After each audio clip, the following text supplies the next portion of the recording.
Hello and welcome to Insights in Action with Orange 142, where we interview agency leaders and business owners to uncover the journeys, the strategies, and the insights that drive their success. At Orange 142, we're all about transforming brand stories into impactful digital experiences through innovative media and marketing solutions. Today, I'm very lucky to be joined by Amber Bardon of Parasol Alliance. How's it going, Amber? It's going great. How are you? I'm really good, and I'm really happy to have you on here. And to start this off, Amber, I would love to just learn a little bit more about your background, and a little bit more about Parasol Alliance. Absolutely. So my background is in senior living. I've been in senior living for close to 20 years, which I understand a lot of your listeners are in the senior living industry. I started out working for a provider for 9 years, doing day-to-day IT support, supporting different departments across the entire community and the spectrum of aging services. And then I founded Parasol Alliance close to 10 years ago. And our organization provides outsourced IT services to about 75 different communities around the country and a little bit of consulting in the UK as well. Wow. Wow, that's really interesting. You worked in this industry for a while before doing. What led you to start the company? What did you see? What gaps in the market did you see? So I had been at a senior living provider for about 9 years, and I was the IT director. Started at the help desk, was the IT director, and was ready for the next step in my career. And I had interviewed for a couple of IT director jobs, and I like to tell this story because it's a little bit into the founding the ideas of Parasol Alliance because we're a best and brightest workplace culture.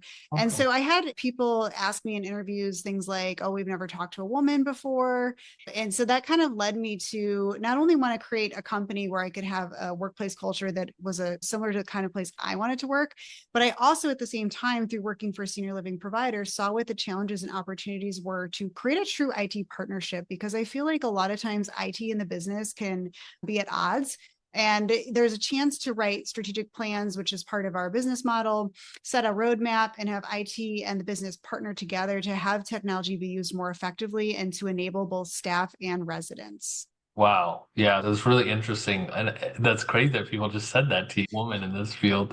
So senior living is traditionally lagged behind other industries in adopting technology. I know this firsthand because my family used to have an assisted living facility, and man, the technology in that place was definitely old school. But what are some of the biggest barriers to digital transformation in senior care, and how do you help organizations overcome them? Yeah, this is such a great question because this is exactly our business model. So, our vision is transform technology culture in senior living. And what that means. So, for anybody who's listening who is in the senior living environment, one question I want you to ask yourself is what is your technology culture at your senior living organization? No one expects to spend less money on technology. Like every time they do the surveys, the Ziegler Senior Housing News, that cost is going to keep going up and up. And we're reaching, and I think this is just not senior living specific, but we're reaching a point where technology is so all encompassing that you have to look at it from a holistic point of view. So it's not just your computers and your switches and your servers and your Wi Fi, but it's what are the business systems we're using to run our business? What are the processes around those? How do systems integrate? What's innovation? How do we improve resident safety, staff engagement, happiness on both team member and resident side? And technology is a huge piece of all of this. So it's really important for any company today, not just senior living, to think about how are you approaching all these aspects of technology and to come up with how you're going to have a plan of attack and what your leadership team's technology culture and vision is moving forward. Wow. So I imagine that when as you talk about this and as you talk about this like cohesiveness of technology, the way you guys do it, is there like this like light bulb moment that usually goes on in these people's heads? Some of your clients who are like, "Holy crap! Wow, I never even thought that I could do this." Yeah, there is. And I love that because that's the kind of partner we want to work with.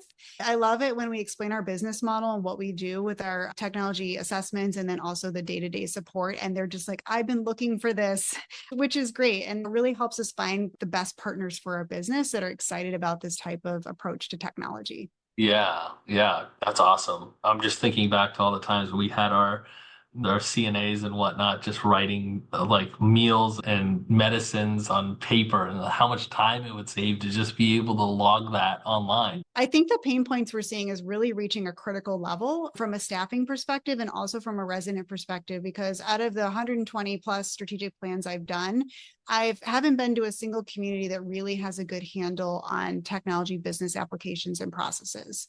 Wow. And it's because there hasn't been ownership of these systems in the past. So IT is over here doing their thing with their computers. And then over here, you've got these individual departments making decisions on the systems they're going to use. And no one has this overall ownership of how the technology all needs to work together. So I think that's a huge opportunity for, again, I'm talking about senior living, but any company that's dealing with these pain points to think about how can we save actual dollars in terms of the money we're spending on different software, but then also the uncounted time that staff are spending doing all this manual work and processes and workarounds and double entry. Wow. And that must be so powerful to show that, hey, here's what we can do, and here's all of your inefficiencies that are caused by us not working with you yet, and here's how much money we can save you by doing this. You know what I mean? It's like sells itself, right? Yeah, and I said earlier, I want everybody to ask themselves, what's your technology culture at your organization? And this is the way we build that technology culture, because I would guess most people haven't even thought about that question. And as you start to make these changes and improve the day-to-day work experience of both staff, but also help improve the resident experience, you can change that culture to one where people are excited about it and they want to see what else technology can do for them. Wow. And so feel free to go as deep into this as you want or keep it high level. But I'm curious, we're talking a little bit about this, and integrating multiple business systems can be overwhelming for senior living organizations. And what are the key steps to successfully unifying different platforms to improve efficiency? Yeah, it's something that I deal with pretty much every single client. So it's a great question. And so it really depends on where the organization's coming from, because I see usually one of two scenarios. One is that they have selected the correct systems, but they're Mhm. not fully optimized or utilized or integrated. And so in that scenario, what we want to do is we want to go and we want to optimize the individual systems. We want to integrate them, but then we also want to optimize a process outside the system to use the systems more effectively.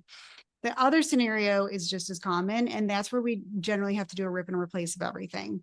And so I always recommend, my number one recommendation is make sure you have the right stakeholders in the room when you're making these system selections, because it's so common for one department to pick a system based on just what they need, not understanding the impact that system has on other departments. So one example I like to use is a point of sale system.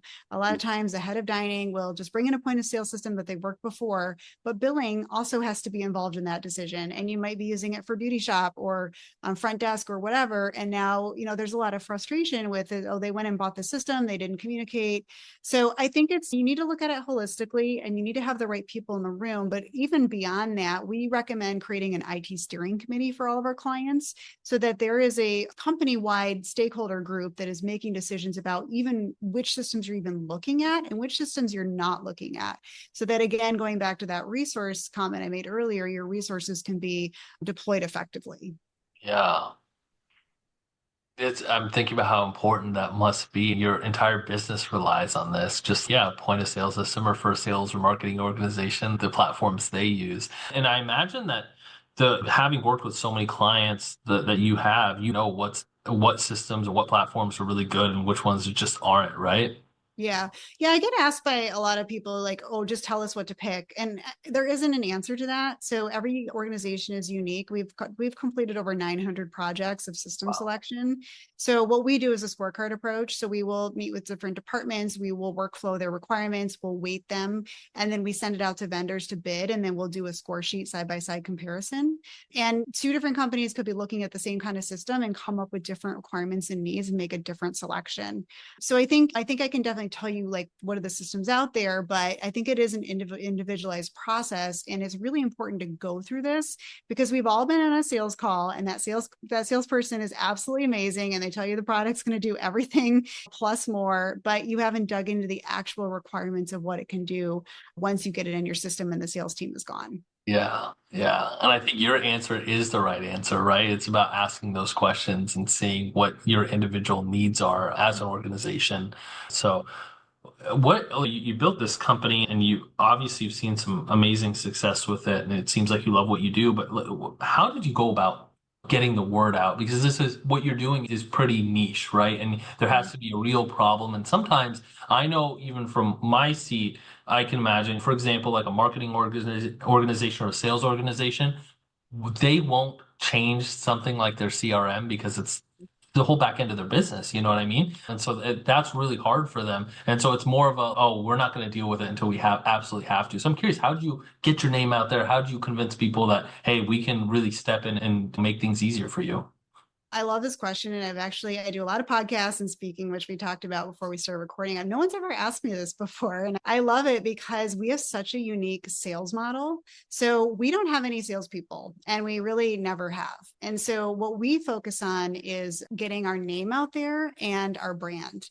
And so we do a lot, like if you've seen us on LinkedIn or our social media, we do a lot with thought leadership. We have our own podcast. We're constantly posting both about who we are, what we do, showing thought leadership, talking about our clients, our client quotes, but also about our culture. And it's to the point where my recruiting person told me the other day that when she's interviewing people to come work for us, they've heard of us. They're not from senior living. They don't know like anything, but they're like, yeah, I've heard of your company because we do Yeah. such a good job. So senior living is very insular, so everybody knows each other. So it's a lot about building partnerships with other people in senior living, with building great relationships with our clients and really focusing on client engagement and retention so that they talk about you, attending conferences. Like I spoke at 20 leading age conferences last year. So our focus has really not been on the actual sales part, but it's really about building relationships and just letting people know about us and showcasing what we can do. Wow. Yeah, that's awesome. I like the whole we attract, we don't push approach that you Yeah. guys. Amber, this has been awesome, short and sweet, but very insightful. Where can people learn more about you and where can people learn more about your company? So the best place would be parasolalliance.com. And then if you want to check out our podcast, Raising Tech, it's raisingtechpodcast.com or any platform. You can find me on LinkedIn, just Amber Bardon. That's probably the best way to connect with me. Cool. Thank you so much for being on. Thank you.